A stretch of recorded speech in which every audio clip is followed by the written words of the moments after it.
We've got a story today that just, it hits every high note in paranormal fiction. Mhm. We're talking ancient enemies, forbidden bloodlines, a curse. A curse going back millennia. Exactly. And a fated mate bond that shows up at the absolute worst possible moment. Oh, the worst. So today, we are diving into a stack of sources that detail this massive shift in a royal conflict. And it all gets kicked off by a single human EMT who, well, she just takes a wrong turn while hiking. It is a textbook collision of internal and external crisis. I mean, on one hand, you have Roman. He's this centuries-old vampire royal guard from the realm of Hedis. And he's been waiting for his destined mate for, what, almost 2,000 years? An eternity, yeah. And then on the other side, you've got Harper, who is, for all intents and purposes, a normal human EMT. Seemingly normal. Right. And the timing is just disastrous. Roman is struggling to contain this Yeah. creature, this demon inside himself, and at the same time, their two worlds are about to ignite. An all-out war between the vampires and the Northern Fey Kingdom, Drudora. Right. So the core puzzle here isn't just if they get together, It's how this specific bond somehow manages to survive and actually solve these two massive disasters. A pending war and a biological curse. We really need to unpack the truths about Harper's hidden royal lineage, the full weight of Roman's inner demon, and this unique power that just sort of emerges when duty and destiny finally collide. To really get the stakes, we have to start with Roman's burden. Yeah. I mean, he looks like a man in his prime, maybe mid-30s. But he's actually, what, 1,000 years old? Roughly, yeah. And his entire existence is defined by this absolute loyalty to Hedis and his king, Andre. And the sources show that loyalty has been seriously tested before. There's that key flashback where he refused to leave King Andre's side. When the king was cursed by a witch, he was forced to live among humans, and every time he fed, he sired these horrible monsters. And Roman stayed. Mm. They eventually found a cure with a witch named Corinna, but that whole ordeal, it just set the bar for Roman's entire life. Duty above all. That history of sacrifice, it just perfectly defines his choices now. It does. He spent centuries looking for his mate, believing that, that union is the one thing that might finally bring him some peace. And he finds her just as this internal biological struggle is getting worse. So much worse. Let's look closer at this demon, because it's not just, a metaphor for anger. Not at all. Roman is fighting a reversion of his own DNA. He has these terrifying episodes where his genetics are literally pulling him back to the savage original version of his race. Barbaric ones. What's fascinating here is the origin story.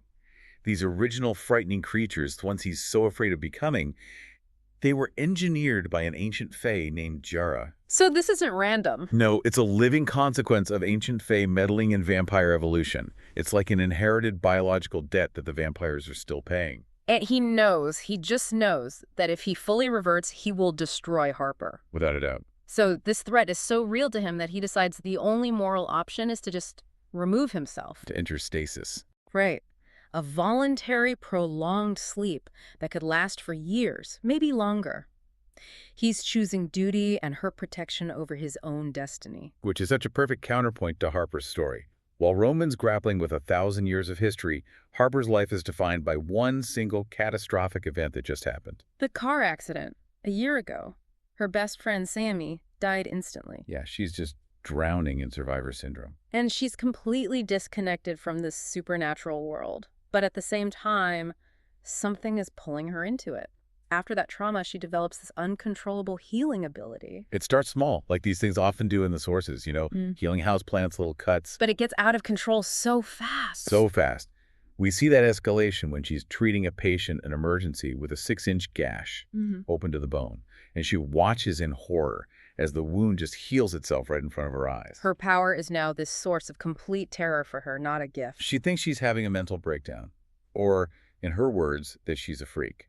And it's in this chaotic mental state that she decides to go camping, to clear her head. And that desperation, that's the opening. It's how the fated mate connection starts to bleed into her reality. For months, she's been having these vivid, intense dreams. Of the dream man. The dream man. A muscular, blonde fantasy, she decides, is just a product of her sexually frustrated mind. She's actually annoyed by him. She thinks he's ruining her ability to appreciate real men. The irony is just, it's so rich. Her dream man is absolutely real, and he's about to be the reason she loses her grip on reality entirely. So the actual collision happens when Harper is out hiking. She walks through this fine white mist, The veil. the veil. And one step later, she's not in the mortal world anymore. She is standing in Hedus, the vampire kingdom. And Roman is there, Yeah. but he's not in fated mate mode. He's in royal guard mode. Right. His duty is to protect the realm from any and all intruders. He immediately uses his speed and his mind control to just subdue her. And the source gives us this little moment of, I guess, comic relief here. Harper's immediate reaction to this overwhelming magical assault. She vomits. She vomits all over his very expensive polished black boot and jeans. A great first impression for your soulmate. Definitely. But Roman, he just ignores the mess, acts on pure protocol, and locks her in the castle dungeons. He hasn't processed the mate bond at all yet. And it's in that dungeon where she gets the ancestry bomb dropped on her. By Princess Storm, a fae who lives in Hedus. Storm visits her, senses this latent power, and she immediately recognizes that Harper is not human. And this is the moment the whole political situation just crumbles. Storm reveals that Harper isn't just fae, she's Storm's cousin. And the half-human daughter of King Trevin of Drudora. The northern fae realm. He is his most ancient and dangerous enemy. And we find out this was all intentional. It was concealment. Harper's mother used a powerful witch's cloaking spell to hide Harper's fae nature for 35 years. He was terrified.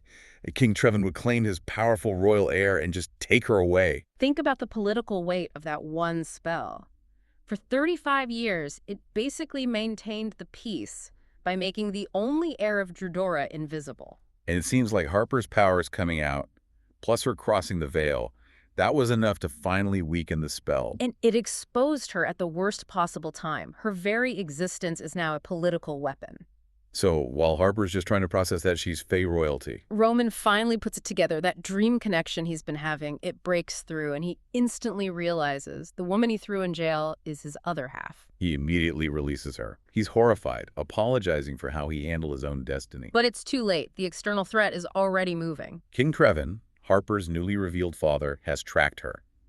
He appears in the mortal world with this startling ease, just teleporting, changing his clothes instantly. And he sees Harper as his property, his lost heir. He confronts her with this chilling ultimatum. He says, "You are my only child, as I have yet to take a mate," and orders her to come to Drudora now. To hone her fae magic. And if she refuses? He threatens to punish her human mother for treason. A crime, he points out, punishable by death. So Roman is caught. The war is coming, the Fae King is making demands, and his inner demon is still raging.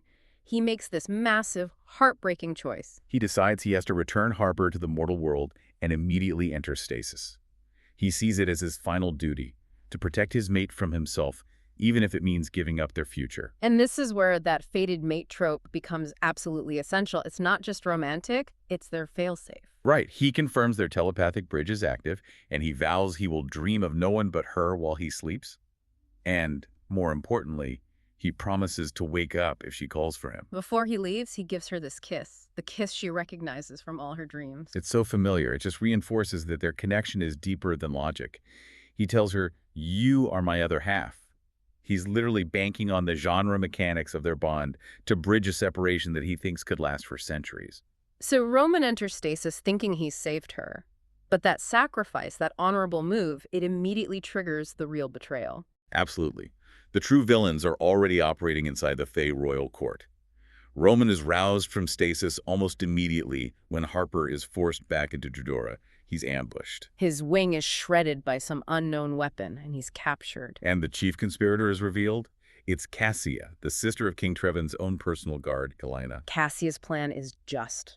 It's ruthless, and it connects all the dots. Roman's curse, the ancient Fae creations. Her goal is to use Roman's demon, which she can amplify with her Fae magic and her blood to force him to kill Harper. An act that would destabilize both kingdoms. It would create the chaos she needs to seize power and finally ignite the war to destroy the vampire realm for good. She is literally using his unique biological weakness as a weapon of mass destruction. So Roman is imprisoned, he's starved, and he's force-fed Cassia's blood. Which just accelerates the demon's control, forcing him into this feral state where his only command is to hunt his mate.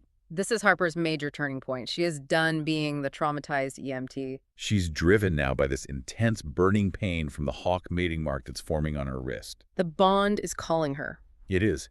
She tracks him down deep in these caves, and she finds him fully transformed into a massive black wolf. And her suppressed Fey royal magic it breaks free. It's pure desperation and instinct. She manages this powerful energy blast that defeats Cassia and her sister Olenna.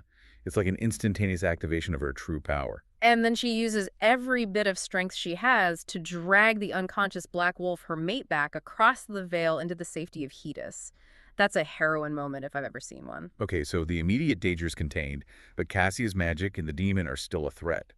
Roman and Harper realize the telepathic link. It's not enough. They need a complete biological anger, something to sever the demon's link to outside magic and stabilize Roman for good. Which brings us to the ancient ritual of the mate bond, the exchange of blood and the physical union. But this is where the biological gamble gets really terrifying. Nobody knows what happens when a royal fae, even a half-fae, bonds permanently with a 1,000-year-old cursed vampire. The risk of, I don't know, annihilation or some horrible mutation for both of them is just massive. But they go through with it. Roman bites her neck, sealing the vampire side of the bond. And Harper, in turn, bites his shoulder, sealing the fae side. And the results are instantaneous and transformative. This is the ultimate genre payoff. Harper's mortal nature is just shed, gone. Princess Storm confirms it. You are no longer mortal. She is now a fully activated Fae Royal. With controlled, stable healing powers. But here's the twist. The mixing of their unique royal bloodlines creates a completely new evolutionary step. Roman's ancient, cursed vampire blood, combined with Harper's powerful royal Fae blood. It doesn't just stabilize him. No, it gives him new magic. Specifically, the Fae ability to jump or teleport instantly. The demon isn't destroyed, but it's now in permanent balance. And then Harper discovers she has gained Roman's hawk spirit animal. She can now shift and fly right alongside him. They share a joint spirit, something that was, previously unheard of. That biological stability forces an immediate, irreversible political resolution. King Trevin, he's horrified by his family's betrayal. And he's faced with the reality of his daughter's permanent, powerful bond to a now-enhanced vampire. He has to reevaluate everything. He's forced to accept the union, and then there's a stunning twist delivered in a letter from their father. He finds out Princess Storm is actually his long-lost sister, Micah's daughter, which completely rewrites the Fae Royal hierarchy. The whole political landscape just shifts instantly. It paves the way for peace, for opening the border between Hedis and Dredora. And Trevin doesn't just accept Roman. He grants him the title of prince and immediately starts planning their massive royal wedding. So if we just step back for a second, what's really astonishing here is that the fated mate bond, this core paranormal romance trope, was used not as some leisurely love story. No, it was the only mechanism capable of solving a biological catastrophe and ending a 2,000-year-old war.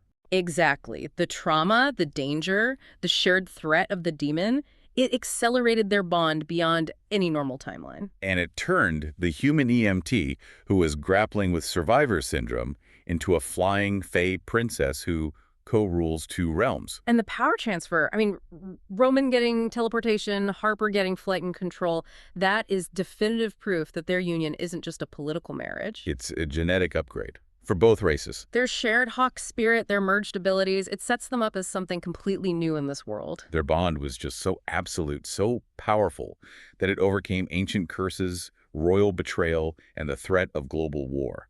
It brought peace where millennia of conflict had failed. They are now prince and princess, ambassadors of peace born out of pure chaos. They share power, blood, a spirit animal. Yeah. So what does it mean for the future of Hedis and Dredora to be led by this uniquely powerful, co-ruling couple whose love story is literally a biological and political miracle? That is the question we'll leave you to consider.